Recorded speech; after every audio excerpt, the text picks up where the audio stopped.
ദൈവം നോക്കുന്നത് എൻ്റെ കരങ്ങളിൽ ഇണങ്ങിയ ആയുധമായ who is that one person? ആ വ്യക്തി ആരാണ്? ഹേ ഇസ്രായേലേ, നീ എന്നെ ത്യജിച്ചു, എങ്കിലും നിനക്കൊരു രാജാവിനെ വേണമെന്ന് നീ ആവശ്യപ്പെട്ടു, എങ്കിലും ഞാൻ എനിക്കായി ഒരു രാജാവിനെ കണ്ടെത്തിയിട്ടുണ്ട്. ഒരു വ്യക്തിയെ കണ്ടെത്തി. ആ വ്യക്തിയാണ് ദാവീദ് രാജാവ്.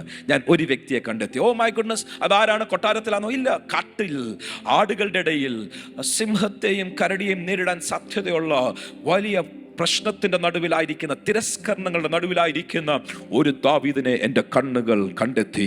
ആ ദാവീദായിരിക്കും എനിക്ക് രാജാവായി ഞാൻ തിരഞ്ഞെടുക്കുന്നത്. എന്നാരോടൊക്കെയോ ഞാൻ സംസാരിക്കുകയാണ്. ആരും അംഗീകരിക്കാത്ത, ആരും ശ്രദ്ധിക്കാത്ത, എല്ലാവരും തിരസ്കരിച്ചു കളഞ്ഞ, എല്ലാവരും നിസ്സാരമായി തള്ളിക്കളഞ്ഞ ചിലതിനെ നോക്കി ഇന്ന് കർത്താവിന് പറവാനുള്ളത്, എൻ്റെ കണ്ണുകൾ നിന്റെ മേൽ പതിഞ്ഞു കഴിഞ്ഞു. നിനക്ക് വിദ്യാഭ്യാസം കാണുകയില്ല, നിനക്ക് ഭാഷ കാണുകയില്ല, നിനക്ക് കഴിവുകൾ കാണുകയില്ല, നിനക്ക് പണം കാണുകയില്ല, നിന്നെ ആരും ശ്രദ്ധിച്ചെന്ന് വരികയില്ല.